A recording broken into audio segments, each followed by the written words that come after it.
People remember me for one race, Jerez, the 26th of October 1997. 90 minutes, that decided a world championship. 90 minutes, the world watched. 90 minutes, people still argue about today. That is the version you know.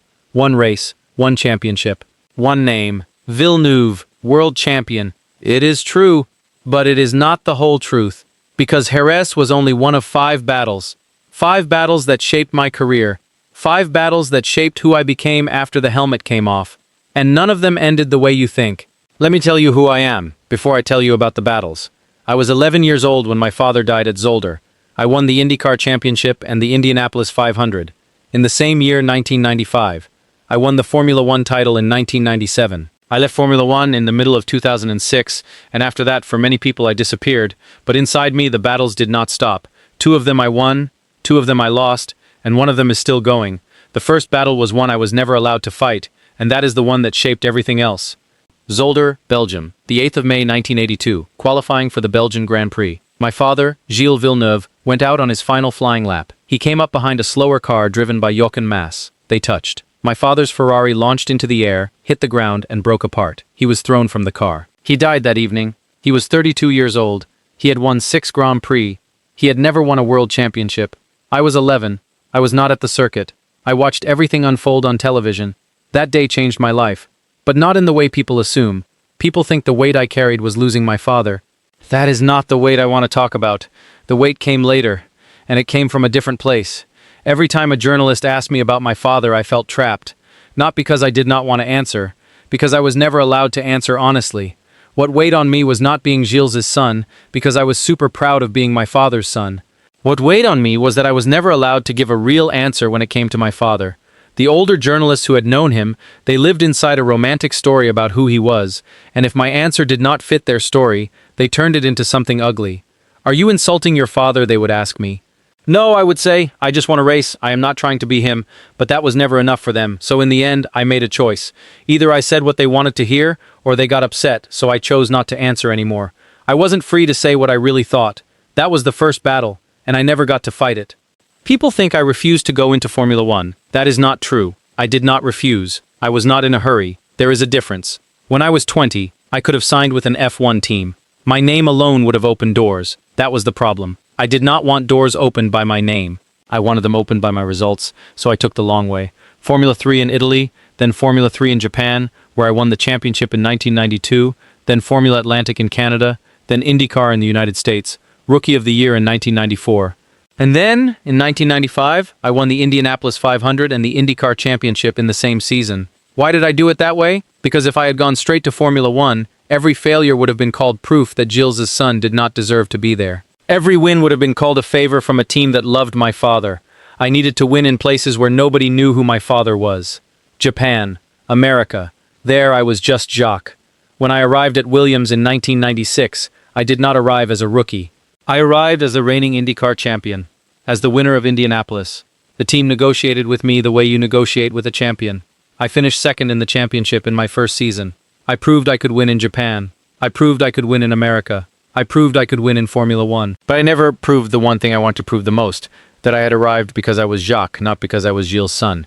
Every article in Europe still opened with the same 3 words, son of Gilles. I proved I could win. I never proved I wasn't Gilles' son. Jerez, the 26th of October 1997, the last race of the season. Schumacher was 1 point ahead of me in the championship. Whoever finished ahead of the other would be world champion. 90 minutes to decide everything. Lap 48, turn 6. The corner called Dry Sack. I saw a gap on the inside. I went for it. I was already alongside him when Schumacher turned his wheel into my car. He drove into me on purpose. His Ferrari ended up beached in the gravel. My Williams was badly damaged on the left side, but the car was still moving. I limped to the finish line. I came home third. That was enough. I was world champion. The son had won a title his father never did. In 12 seasons with Ferrari, my father had never lifted that trophy. I did. For a few hours, I thought I had finally won that other battle too. The one about my name. Then I woke up 1 week later, and I saw the German newspapers. They had printed a photo of me at a party. In the photo, I was smiling next to Schumacher. The caption said, "Proof that Schumacher did nothing wrong. Jacques is not upset." I understood in that moment what had happened. They used my moment, my party, my championship, as a photo op to absolve him of guilt. That's what really damaged and prevented any possible relationship. The world does not remember Jerez as the day I became world champion. The world remembers Jerez as the day Schumacher tried to take me out and got caught. History remembers his disqualification. History does not remember my championship. I won the battle, but they took the memory of it from me. They gave the story to somebody else. 1998 came, and everything I had built at Williams started to fall apart. Adrian Newey, the designer who created my championship car, had left for McLaren. Renault stopped supplying us with engines. The Williams FW20 won 0 races that year.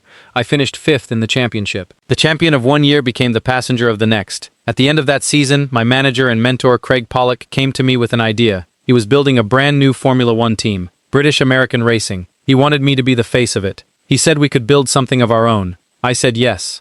That was the decision that would erase almost everything I had just won. 1999, 0 points, all season, not a single one. 2000, 17 points, no podium. 2001, 12 points. 3rd place in Barcelona, 3rd place in Hockenheim. Those 2 podiums, in that year, were the last 2 podiums of my Formula One career. 2002, no podium. 2003, no podium. I have never lied about that decision. There was a risk coming to BAR. It didn't pay off, and that's fine. You live with your decisions. But there is a harder truth I have to admit. Leaving Williams was one mistake. Staying at BAR was a bigger one. The decision that is more difficult to accept is to have stayed with the team when I re-signed the contract because there had been 2 years of no result and there was obviously no reason for the team to get better. At the end of 2003, David Richards replaced me with Takuma Sato before the final race of the season. I was pushed out of the team I had been the face of. After BAR, I kept racing. Renault gave me the last 3 races of 2004, Sauber gave me 2005, and part of 2006. Then, in the middle of that season, they replaced me with Robert Kubica. That was my last race in Formula One. I tried NASCAR from 2007, I raced at Le Mans, I finished 2nd at the 24 Hours of Le Mans in 2008, I tried Speed Car, V8 Supercars, Stock Car Brazil. None of those series became a home. I kept moving. In 2022, at 51 years old, I went back to NASCAR with a small team. I finished 22nd at the Daytona 500. After that race, I told the press something that shocked the Formula One world. The most fun I've had racing has been in NASCAR. But the real battle of this last chapter was not about driving, it was about staying heard. I became a commentator, Sky Sport in Italy, Canal Plus in France, other channels. I said what I thought. I was hard on Hamilton. I was hard on Verstappen. I was hard on the halo. I called the cost cap socialism. People started to say I was bitter. I did not correct them. In 2019, when Nico Rosberg started making controversial comments as a pundit, Verstappen said Rosberg had become the new Jacques Villeneuve. It was meant as an insult. But that phrase, the new Jacques Villeneuve, told me something. My name had become the reference, even when they mocked it. This battle is not about winning. It is about not being forgotten. And the only way I have found is to say the things nobody else will say. The battle is not over. I am still speaking. People are still reacting. 5 battles. 1 I was never allowed to fight. 1 I won on the track but lost in the papers. 1 I won on the day but lost in the memory of the world. 1 I chose and lost. 1 that is still going. And in the end, only one question remains. What does the name Villeneuve actually mean? For some people, Villeneuve will always mean my father, Gilles. The man who never won a championship but was loved by everyone who watched him race. For others, especially those born after 1997, Villeneuve means me, Jacques, the one who won. Both of them are right. The name Villeneuve never belonged to just one man.